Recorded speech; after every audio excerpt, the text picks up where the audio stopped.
त्रिलोकपुर गांव में दो दोस्त जगदीश और महेश रहते, जो अक्सर एक साथ जंगल में लकड़ियां काटने जाया करते। अरे महेश, वो देख, लगता है कोई हिरन जख्मी पड़ा है। चल पास चलकर देखते हैं।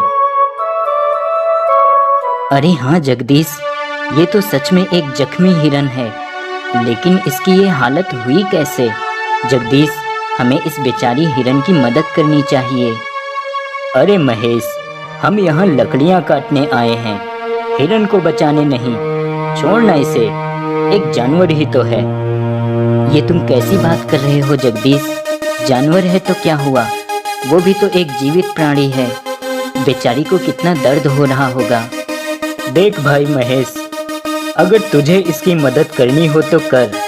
मैं तो चला लकड़ियाँ काटने, क्योंकि लकड़ियाँ काटने से ही मेरा घर चलेगा, जानवर की मदद करने से नहीं।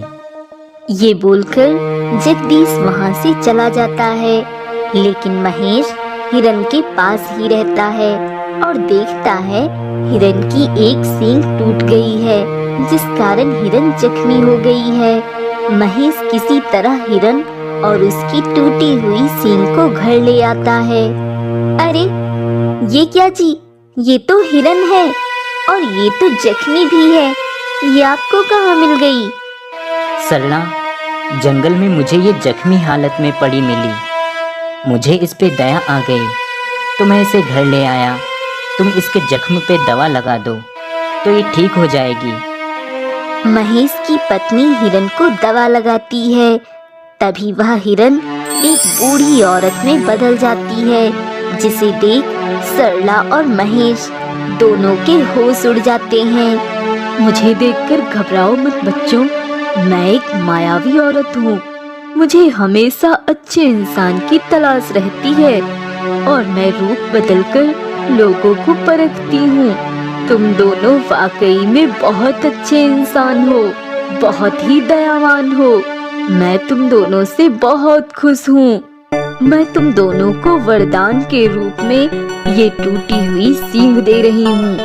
ये एक जादुई सींग है। जब भी तुम मुसीबत में होगे, ये सींग तुम्हारे काम आएगी।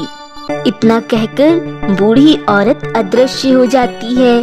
अगली सुबह महेश फिर से जंगल में लकड़ियाँ काटने जाता है और वहीं उसे उसका मित्र जगदीश मिलता है, जो काफी उदास होता है। क्या हुआ जगदीश, तुम लकड़ियाँ नहीं काट रहे और इतने उदास क्यों हो? महेश, अब हम इस जंगल में लकड़ियाँ नहीं काट पाएंगे। मुझे आज ही पता चला है, इस जंगल को किसी बड़े सेठ ने खरीद लिया है।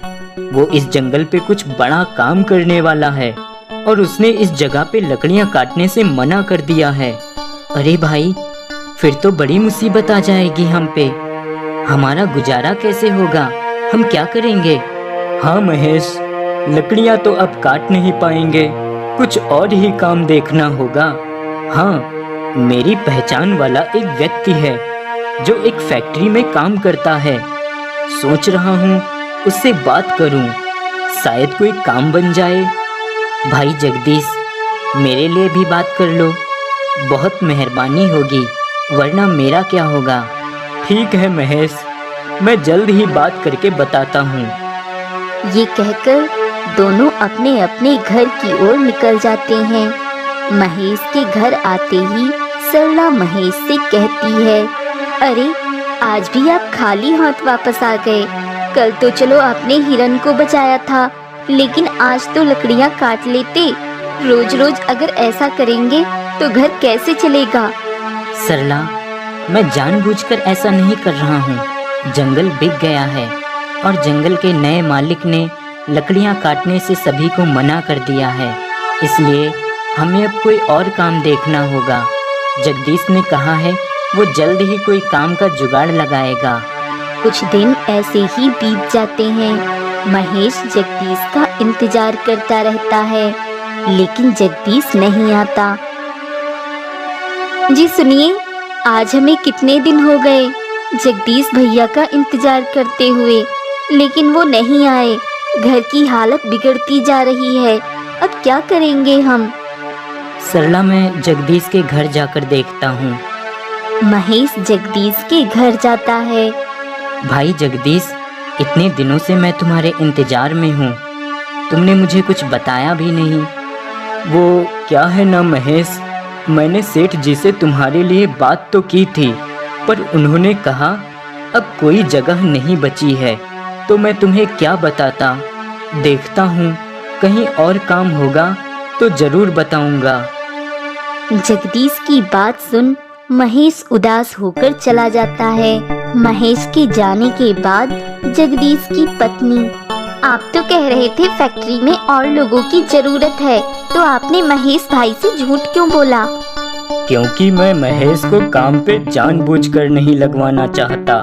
ये जहाँ भी जाता है अपनी अच्छाई दिखाता है और मुझसे आगे बढ़ जाता है। मुझे इससे जलन होती है। जैसे ही महेश घर आता है, सरला महेश को देख समझ जाती है कि महेश को काम नहीं मिलेगा। तभी सरला को हिरन की जादुई सींग का ख्याल आता है। अरे सुनिए जी, उस मायावी बूढ़ी औरत ने कहा था हिरन की जादुई सींग मुसीबत में हमारे काम आएगी। अब इससे ज्यादा मुसीबत और क्या आएगी? वो जादुई सींग तो हमारे किसी काम नहीं आई। नहीं सरला, शायद हमने जादुई सींग का उपयोग किया ही नहीं, इसीलिए वो अभी तक हमारे काम नहीं आई। सरला, तुम जादुई सींग लेकर आओ। सरला जादुई सींग लेकर आती है। जादुई सींग, हम काफी मुसीबत में हैं, हमारी मदद करो।